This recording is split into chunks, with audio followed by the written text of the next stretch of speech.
Welcome in to another episode of The Racing Report. My name is Rob Peeters, and I am your host for this fabulous little half hour where we're going to talk all things auto racing, because the Daytona 500 was this past weekend, which means that the NASCAR season is officially underway, the points paying portion at least, and that also means that more racing series are getting ready to start up here in the next coming weeks. We've got Supercars back in action coming up this weekend at Sydney. We've got IndyCar in a couple weeks, Formula One in a few more weeks after that. So just a lot of racing coming up in the schedule. So let's go ahead and start this episode by getting some of the housekeeping elements out of the way. Remember, you can follow me on social media by following at rpeeters33. That's RPEETERS33.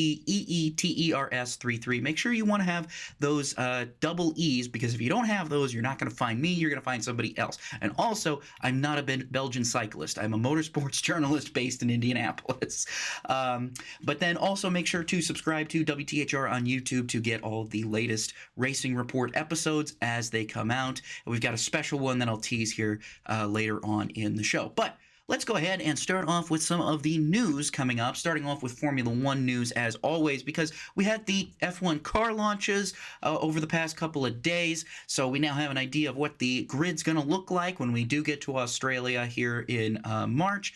But let's talk about the first piece of news here, because Williams team principal James Vowels says that Franco Colapinto is only on loan to Alpine, and that the team did so that he would have a place to race. Now, that's an interesting quote, because apparently Vowels expects Colapinto to return to Williams in the future, but he also believes that he will eventually replace Jack Doohan at some point. Now, as we talked about that couple of months ago in previous Racing Reports, right around the time that the Formula One season officially concluded for 2024, and Jack Doohan has actually responded to these. Now, according to Racer.com, Doohan says that he doesn't feel any additional pressure because he believes that F1 drivers are always at risk of losing their seats in quote-unquote such a cutthroat sport.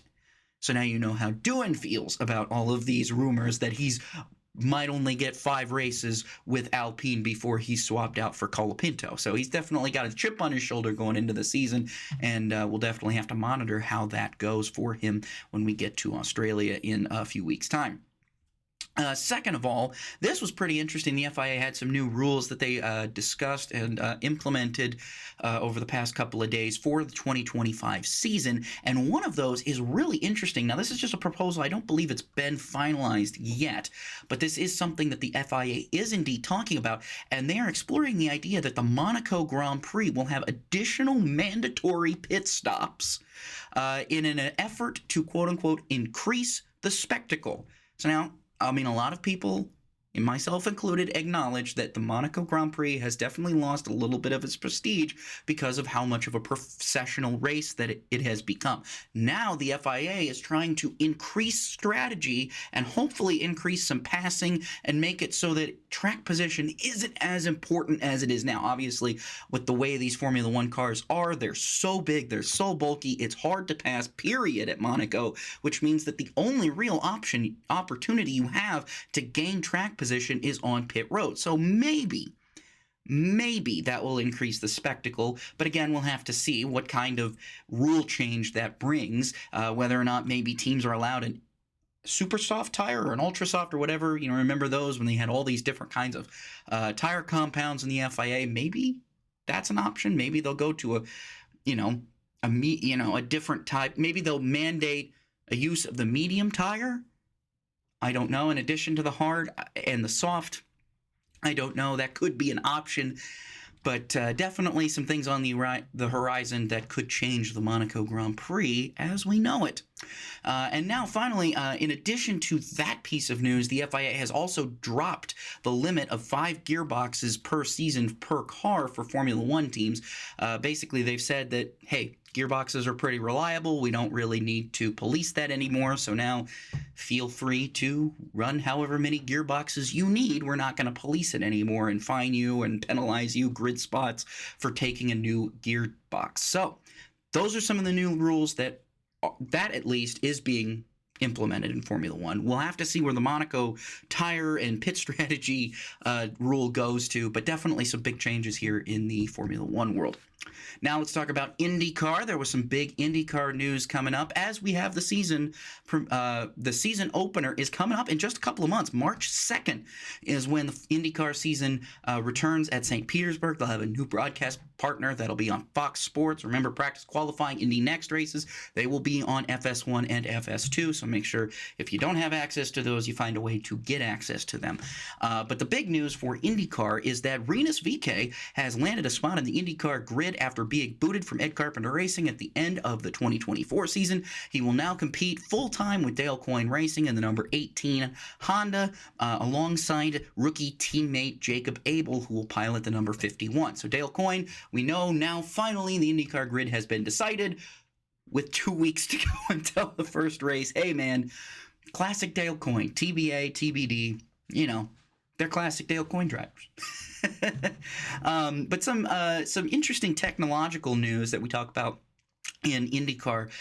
This is pretty big. The series will have self-starting cars to begin the season when the series goes to St. Petersburg later this month, and that is available now thanks to the hybrid powertrains that were introduced at Mid-Ohio last year. We know that the hybrids have kind of been a rocky rollout, but looks like they did some testing with these onboard starters during the the open test at Sebring earlier this week. So that is good news. Hopefully we won't have to throw full course cautions just to get cars that have spun back up on into the race, because that was definitely an annoying part of IndyCar road and street course racing with those full course yellows being necessitated by drivers just being stuck, not necessarily in gravel or grass, but just not being able to refire the car without help from somebody else.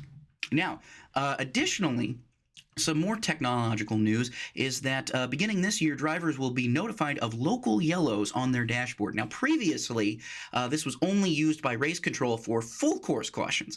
So drivers were still having to rely on their spotters or by the marshal's trackside waving those yellow flags. Now they will look at their dashboards and be able to see when a local yellow has been flown. So that's very good, a good safety innovation, a good safety feature now there for IndyCar. I think that's something that's been needed for a long time, and it's surprising that they didn't have it until this year, but hey, better late than never.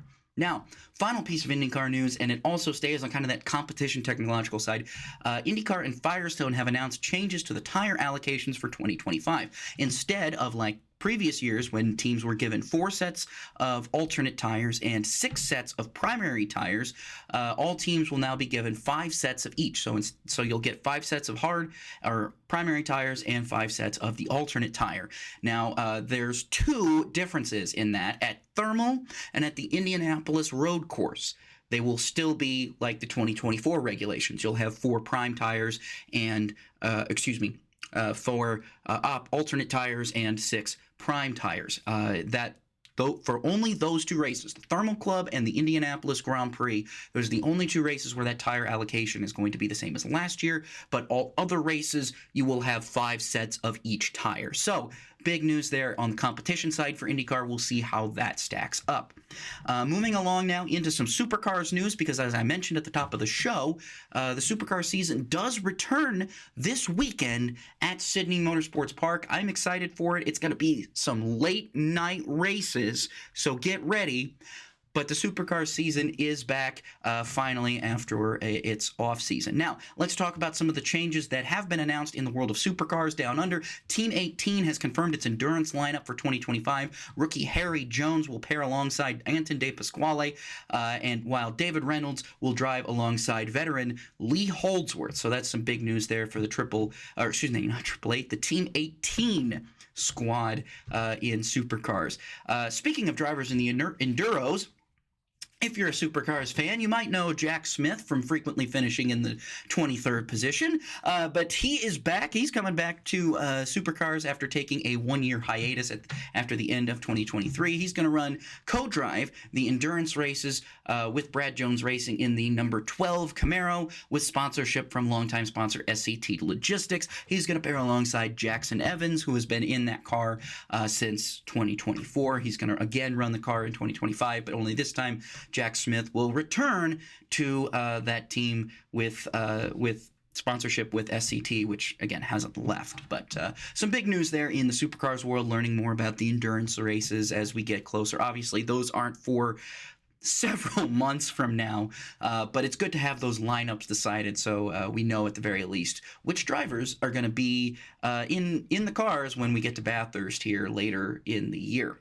All right, that is it for the non-NASCAR motorsports, because we do have to talk about NASCAR news specifically because the Daytona 500 was this weekend. So don't go anywhere. We are going to take a break from the racing report, and when we come back, we are going to discuss all of the news and notes that came out from the Daytona 500 weekend, as well as other various NASCAR news that needs to be discussed. So don't go anywhere. Keep it right here. You're watching the Racing Report. Welcome back to the Racing Report. My name is Rob Peeters, and I am glad to now talk about NASCAR news because we did have the Daytona 500 over the course of the last weekend, and rain affected it. There was some rain that came in, but we got the whole race in. It all ended on Sunday. The ratings were looking good before the rain. After the rain, the ratings kind of took a dive, but we're still pretty good, all things considered. So let's talk about some of the NASCAR news that happened since then. Roughly an hour before Daytona 500 qualifying on Wednesday, NASCAR filed a 68-page appeal arguing the federal judge erred in recognizing 2311 and Front Row Motorsports as chartered teams for 2025 as the two organizations continue to sue NASCAR over antitrust lawsuits. Now, this is coming from the AP. The Associated Press is reporting this.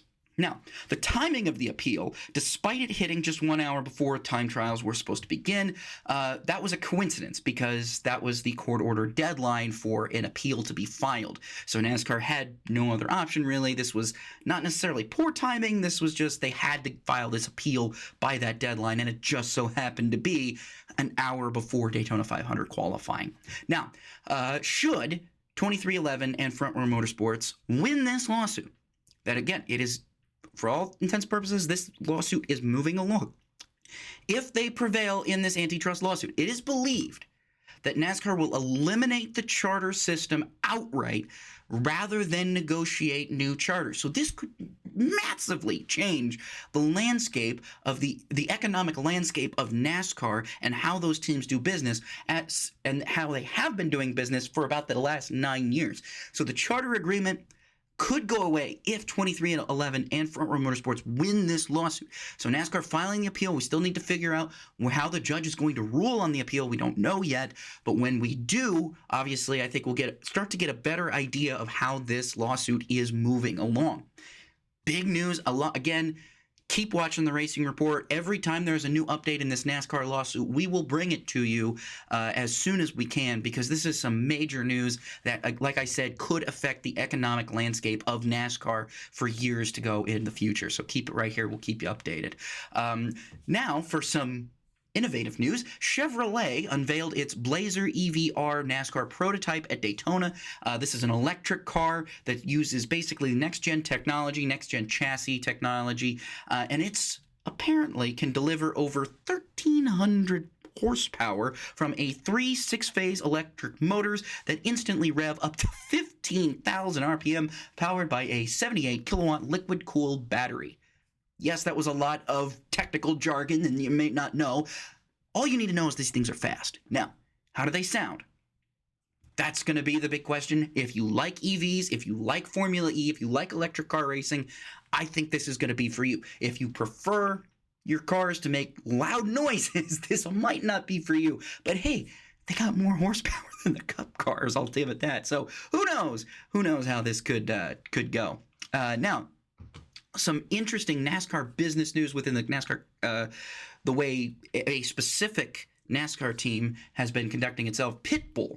Yes, that Pitbull, the same pop star, has surprisingly announced just a few days before the Daytona 500 that he was ending his partnership with Trackhouse Racing.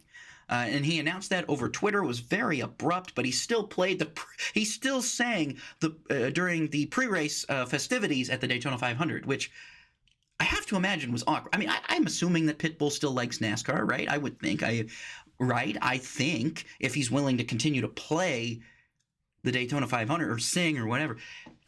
But obviously the timing of his announcement that he was leaving Trackhouse is very interesting, and I'm curious to see maybe if we learn why in the next couple of months, weeks, who knows, because he didn't give a reason. He didn't give a reason for why him and Trackhouse are splitting. Now, interesting note here, could Scott Dixon attempt the Daytona 500 in 2026? Now, apparently, according to discussions on Fox Sports during the Daytona 500, he's been talking with former IndyCar teammate Jimmie Johnson about a possible run in the Great American Race next year with Legacy Motor Club. Now, again, this would likely take advantage of NASCAR's new open exemption provisional to guarantee a starting spot for someone like Scott Dixon. But apparently, Jimmie Johnson seemed to downplay it a little bit. He was asked after the Daytona 500 how serious it was. He seemed to downplay it. Scott Dixon, on the other hand, seemed to make it sound like discussions were further along than maybe they were. So interesting to see how that goes. And we got some more Legacy Motor Club news because they've announced that Kaz Grala will be the team's reserve and simulator driver for 2025, meaning if one of their drivers gets hurt or sick or can't race for whatever reason, Kaz will jump into that car, and then he will also serve as the test driver and the simulator driver for that team going on. So good news for Kaz. Definitely, I'm sure he would like to be behind the wheel of a race car, but he did have some good runs with Rick Ware Racing last year, so definitely deserves this opportunity. Now, as we talk about some of the open exemption provisionals, let's talk about that. Well, hey, Helio Castroneves, his Daytona weekend could not have gone more opposite of probably what he wanted, right? But even after crashing out of the Daytona 500, he said that he was interested in perhaps running additional NASCAR races in the future, likely on a road course. He mentioned hey, I've got a seat fit now. Let's see what other kind of programs, opportunities that he can put together, and maybe Trackhouse can put together to maybe get Helio on a road course or some other track down the future. So that'll be something interesting to monitor going forward throughout the rest of the year, whether or not Helio Castroneves will make an additional NASCAR Cup Series start. Now into some Truck Series news. Kyle Busch will run 5 Truck Series races this year with Spire Motorsports, much like he did last year. He'll begin that slate will begin this weekend at Atlanta, where he'll be driving truck number 7, and then it'll also go to Charlotte, where he'll also drive truck number 7, but he'll drive truck number 07 at North Wilkesboro, Nashville, and Watkins Glen. So those are the 5 races that Kyle Busch is going to be running this year in the Truck Series for Spire Motorsports. Additional part-time lower division news, Aric Almirola will pilot the number 19 Toyota for Joe Gibbs Racing in the NASCAR Xfinity Series for 9 races with sponsorship from Young Life. So much similar to how Almirola piloted races last year for Joe Gibbs. He's doing the same again this year. Hendrick Motorsports is bringing back the number 17 car for 16 Xfinity Series races in 2025. Development driver Corey Day will drive the majority of those races, while Cup drivers William Byron, Chase Elliott, Alex Bowman, and Kyle Larson will also fill in select races as well. Catchfence.com reports, this is huge, and I want to make sure everybody hears this. This is massive news, and I'm curious to see if we find out more about this in the coming weeks. But Catchfence.com reports that NASCAR has received a formal submission from a manufacturer to join the series next year. Now, according to sources, that manufacturer is Dodge. So even though I think a lot of us have been skeptical about Dodge's return to NASCAR, myself included, if these rumors are to be believed, I think that we could be seeing Dodge back in NASCAR sooner rather than later, especially since this seems to give a timeline of as soon as 2026. Now, whether or not Dodge will enter in the Truck Series first and maybe bring back with the Ram brand, which exited after 2016, and then maybe move into the Cup Series, that remains to be seen. Now, again, it is also a highly rumored that maybe that fourth manufacturer could also be Honda, because according to Racer.com Marshall Pruitt, Honda could be on its way out of IndyCar, which, if you put two and two together, again, I'm speculating here, take all of this with a grain of salt. If you put two and two together, it could symbolize that they're prioritizing their motorsports budget elsewhere rather than focusing on IndyCar. They could be moving some of that money over to NASCAR. Again, take all of that with a grain of salt. It is purely speculative. I would say the more likely manufacturer to join NASCAR right now would be Dodge, given those rumors from confirmed sources. But we'll just have to wait and see what comes out of this. Some big news in the NASCAR world. NASCAR is keeping tabs of the NFL as the league appears to have its sights set on President's Day weekend next year. Now, that would give the NFL what it's wanted. Roger Goodell has long wanted to have a day off after the Super Bowl. They're not going to move it to Saturday. But if they moved it to President's Day weekend, which is currently where the Daytona 500 sits, then everyone would get a day off on Monday after the Super Bowl. If you're NASCAR, that's awful because they're infringing on a date that you have had for years. But it's not uncommon to maybe move the schedule back a little bit. Again, I don't know what that's going to happen. We'll see when the NFL releases its schedules later on this year. Finally, in the NASCAR news, we do have some major penalty news to discuss. NASCAR has assessed Chase Briscoe, Todd Gilliland, and Cody Ware penalties following Daytona 500 inspection. NASCAR says Chase Briscoe's team illegally modified the rear spoiler, and as a result, they have fined the team 100 points, team and driver points, as well as 10 playoff points, and in addition to fining the team $100,000. Now, that's huge because, again, Chase Briscoe sat on the pole for the Daytona 500. He was the fastest car out there by all means, but I think we now found out how he got that fast. They maybe have modified the spoiler just a little bit more than they were supposed to. So now Chase Briscoe is in a 100-point hole. I mean, he was like in the top 5 in points when they left Daytona, and now going into Atlanta, he's in the negatives. Yikes. Meanwhile, for Todd Gilliland and Cody Ware, they are only seeing 10 driver owner points be docked because NASCAR says that they were penalized for an infraction with the ballast containers. So some big penalty news. So when we get to Atlanta this weekend, Chase Briscoe is going to be substantially in the hole when it comes to points. All right, that does it for the news segment this week. But don't go anywhere because when we come back, we're going to recap everything that happened over the course of the Daytona weekend. We're going to recap the ARCA race. We're going to recap the truck race, Xfinity, Daytona, and we're going to look ahead to the races that are coming up. So all of that is coming up. So don't go anywhere. You're watching the Racing Report.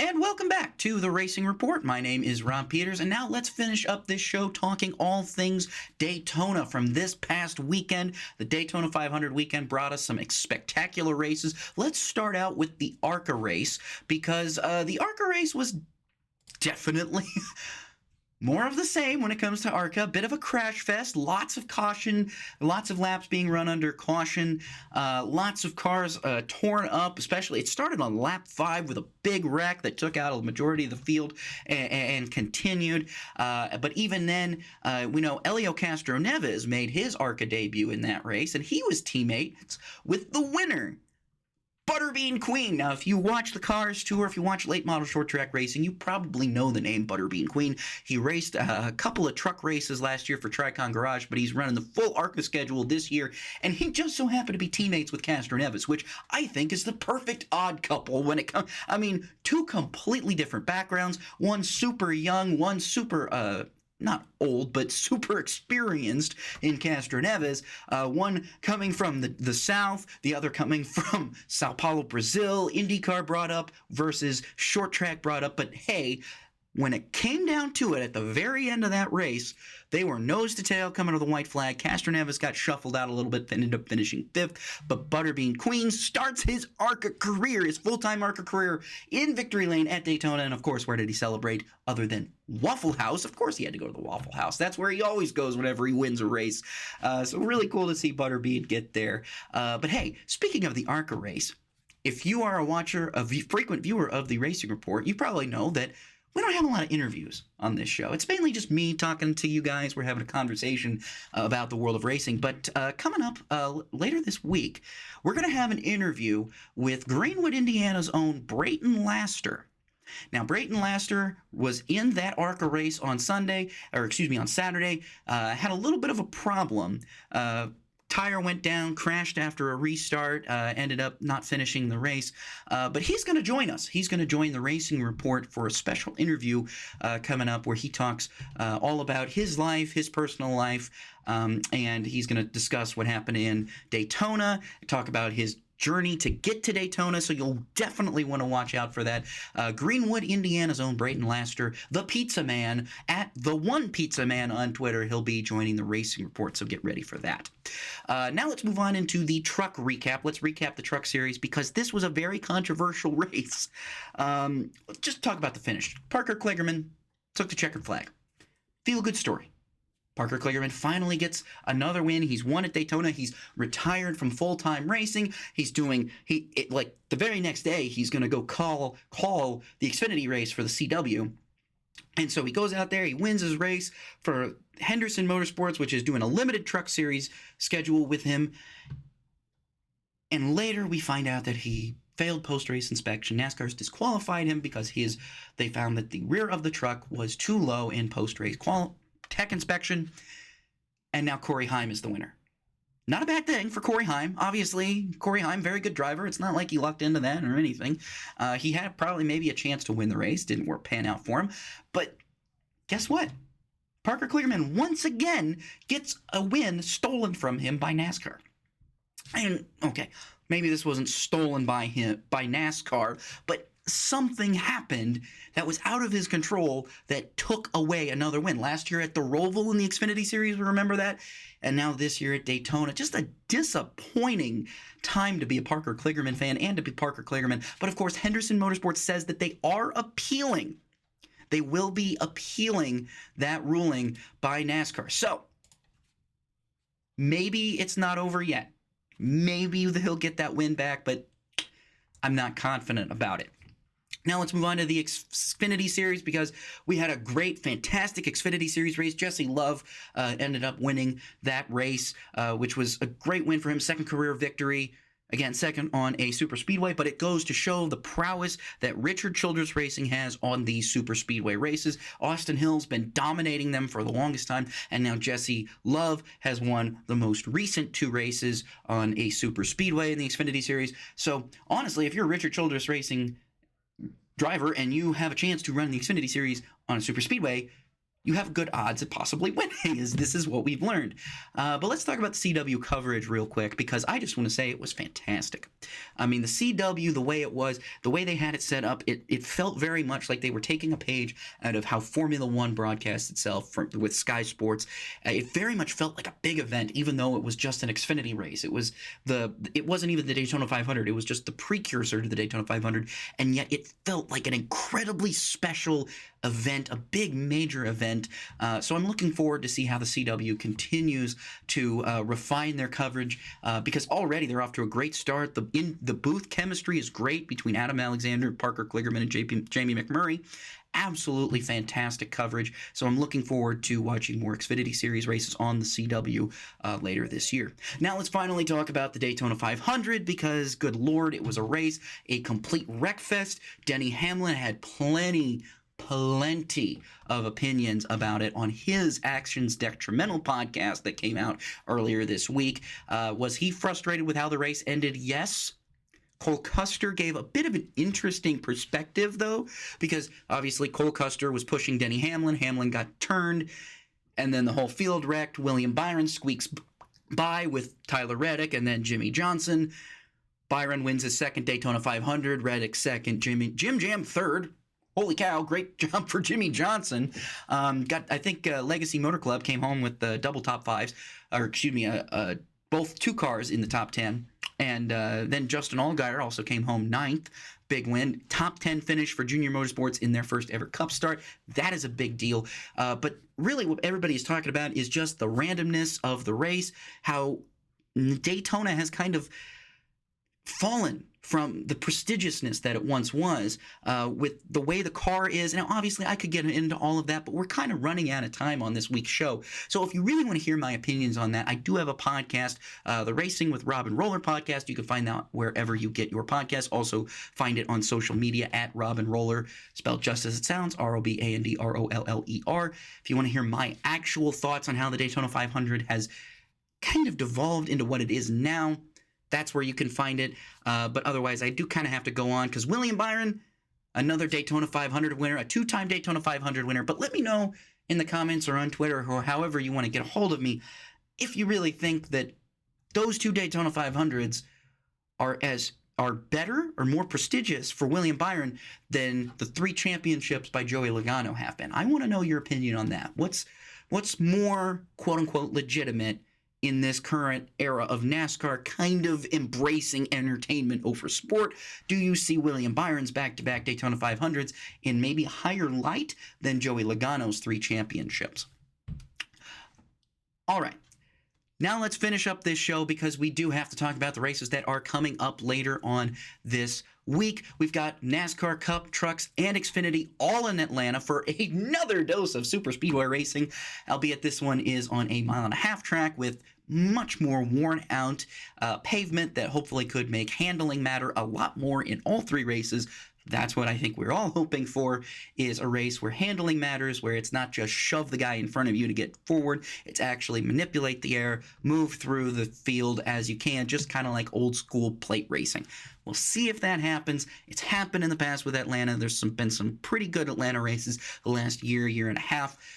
We'll see if that trend continues. But then the Supercars season begins also this weekend. It's going to be a late night for us Supercars fans racing about close to 4 in the morning Eastern time in the United States, because it's going to be a night race in Sydney. So remember, those night races in Australia, you got to either get up really early or not go to bed in order to catch them. So if you're a big Supercars fan, I wish you good luck, because I'm going to need the luck just as much as you might when it comes to watching that race. So, with that all being said, I really appreciate you guys tuning in again for another episode of the Racing Report. Be sure to watch out for our interview with Brayton Laster that's coming up here in a couple of days, where we're going to talk to him all about the ARCA Daytona 200 and his path to racing, how he got here, and how he got his start down at the Indianapolis Speedrome. So if you're a Hoosier, you'll definitely want to tune in for that.